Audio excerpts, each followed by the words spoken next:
सगळ्यांना व्यवस्थित ऐकू येईल असं मुलांचं निवेदन हे 30/12/2024 आलं होतं. त्या अगोदर एक निवेदन आलं 12/12/2024ला. 12/12/2024च्या निवेदनाच्या अनुषंगाने आम्ही ही जी मागण्या आहे यांच्या 4 मागण्या, त्याच्या मागण्या आहेत शासकीय आदिवासी मुलामुलींच्या वसतिगृहाची तिकीट रक्कम वाढ करणे किंवा पूर्वीप्रमाणे वसतिगृहात भोजन व्यवस्था चालू करणे. दुसरी मागणी आहे पंडित दीनदयाल योजनेच्या तिकीट रक्कममध्ये वाढ करण्यात यावी. ऐकू येत आहे ना? नाही येत. अरे आता इथं लाऊडस्पीकर नाही आहे. आणखी बोलतो मी. तुमची पहिली मागणी आहे शासकीय आदिवासी मुलामुलींच्या वसतिगृहातील डीबीटी रक्कम वाढ करणे किंवा पूर्वीप्रमाणे वसतिगृहात भोजन व्यवस्था चालू करणे. दुसरी मागणी तुमची प्रमुख पंडित दीनदयाल योजनेच्या डीबीटी रक्कममध्ये वाढ करण्यात यावी. तिसरी मागणी आहे शासकीय आदिवासी मुलामुलींचे वसतिगृह प्रवेश क्षमता वाढ करणे. चौथी मागणी आहे पोस्ट मेट्रिक शिष्यवृत्ती डीबीटी रक्कम गेल्या 2-3 वर्षापासून प्रलंबित आहे, ती लवकरात लवकर वितरित करण्यात यावी. यापुढे विद्यार्थ्यांची शिष्यवृत्ती डीबीटी रक्कम ही शैक्षणिक वर्षाच्या आतमध्येच वितरित करण्यात यावी. ह्या प्रमुख 4 मागण्यासाठी तुम्ही आम्हाला निवेदन दिलेलं होतं. त्या अनुषंगाने तुम्ही 30/12/2024ला ते निवेदन आम्हाला दिलं. यातल्या ह्या 4ही मागण्या ज्या आहेत ह्या प्रकल्प स्तरावर नाही आहे, त्या शासन स्तरावर आहेत. आणि आमचं कर्तव्य आहे की आपलं जे काही म्हणणं आहे ते शासन दरबारी मांडणं. त्या अनुषंगाने आम्ही दिनांक 30/12/2024 म्हणजे त्याच दिवशी तुम्ही जे निवेदन दिलं त्याच दिवशी आम्ही माननीय अपर आयुक्त महोदयाने या 4 मागण्यासंदर्भात आपलं म्हणणं सादर केलं. त्यांनीसुद्धा त्यांच्या स्तरावर सुद्धा या मागण्या नाही आहेत, त्यांनीसुद्धा ह्या मागण्या आयुक्त स्तरावर सादर केल्या.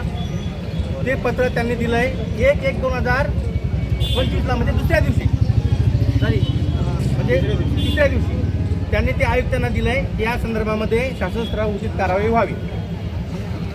ह्या जे काही मागण्या आहेत ह्या मागण्या शासन स्तरावरच्या आहेत आणि आम्ही शासन म्हणून तुमच्या मागण्या ह्या शासन दरबारी सादर केलेल्या आहेत. कारण की ह्या मागण्या प्रकल्प कार्याअंतर्गत नाही आहेत.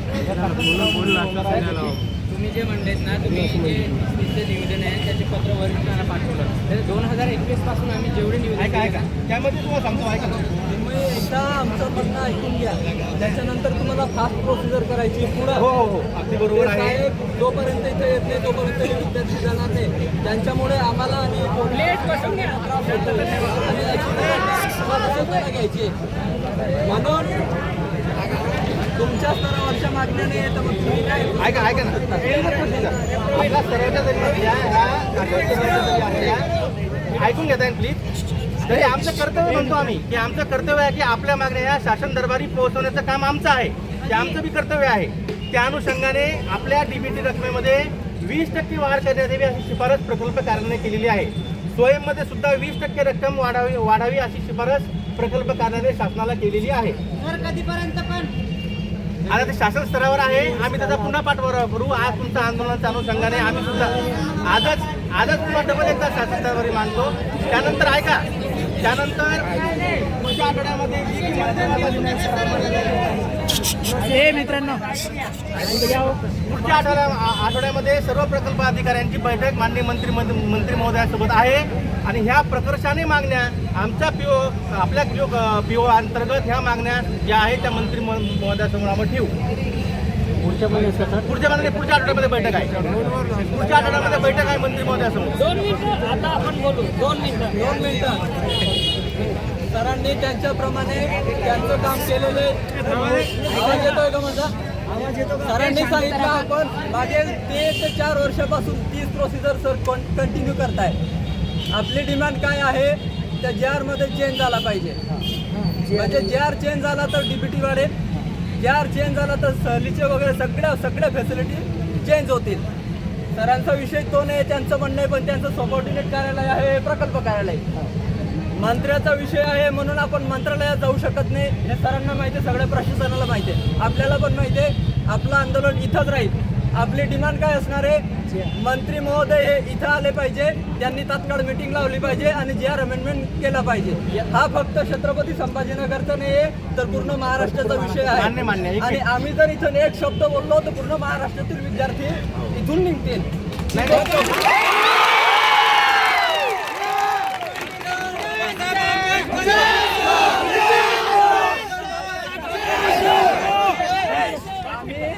आम्ही स्वतः स्टॉप केलेलं आहे. पुणे असेल, जळगाव असेल, सगळे जर त्यांच्याकडे होत असेल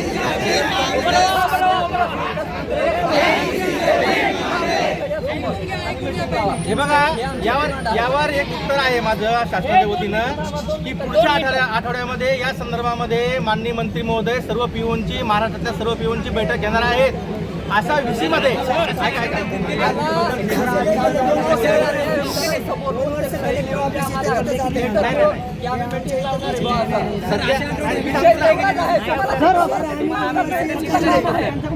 शासनाच्या वतीने मी सांगतो ना तुम्हाला, आम्ही सांगतो ना शासनाच्या वतीने, आम्ही सांगतो ना शासनाच्या वतीने. सहकार्य करा प्रशासनाचं. त्यांनी पाठवलेले पण त्याच्यावर कारवाई केली. आमचं असं म्हणणं आहे, हा जो विषय आहे तो आम्ही 2 दिवसात 4 दिवसांमध्ये मंत्रिमंडळाची आम्ही लावू, असं आम्हाला कमिशनरला सांगायला पाहिजे किंवा आदिवासी विकास मंडळाने कोणत्या घेतला पाहिजे. आम्ही ही गोष्ट का स्टॉप केली. त्यापेक्षा एक काम करा,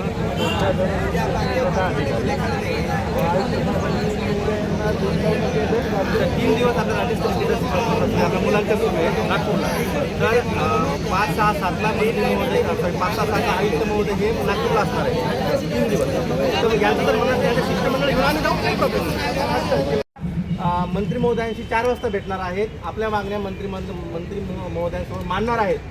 नागपूरचे विद्यार्थी सुद्धा काही मंत्री महोदयांना भेटणार आहेत तिथे या संदर्भात. तुमच्या सेम मागण्या त्यांच्या आहेत नागपूरच्या विद्यार्थ्यांच्या, तुम्हाला माहीत असेल कदाचित. तिथे भेटणार आहेत, त्यामध्ये आपल्या मागण्या सुद्धा मॅडम त्यांच्यासमोर मांडणार आहेत. त्याचबरोबर पुढच्या आठवड्यामध्ये सर्व पीओनची बैठक आहे. त्यामध्ये आम्ही स्वतः, मी आणि मॅडम दोघं जाऊन आम्ही मॅडम तर जाणार आहेत, पण मॅडमसोबत मी सुद्धा जाणार आहे. या 4 प्रमुख मागण्या ज्या मुलांच्या आहेत त्या आम्ही मांडणार आहोत.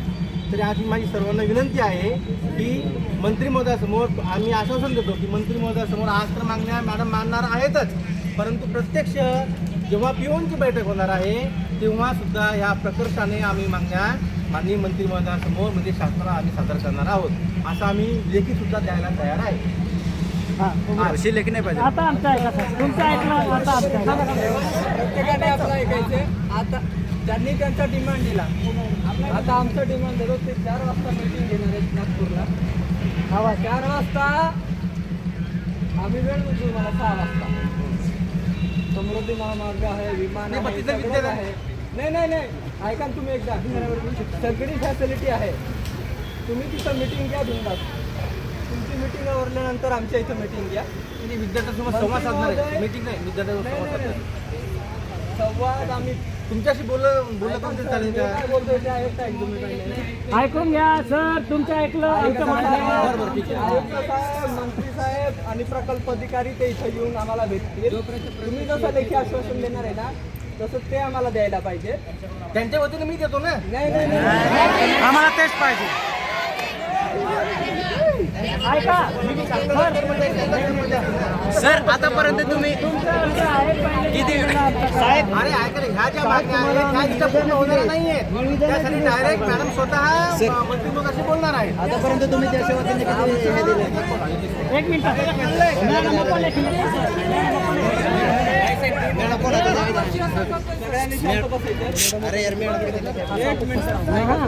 म्हणजे मंत्री महोदय आमची डिमांड आहे, वेळ न वाया घालवता मंत्री महोदय, आयुक्त मॅडम सगळ्यांना बोललाय, प्रकल्प अधिकारी त्यांना इथं बोलून द्या.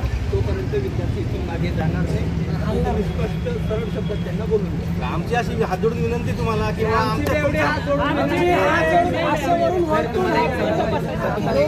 अधिकारी आहात तुम्ही वारंवार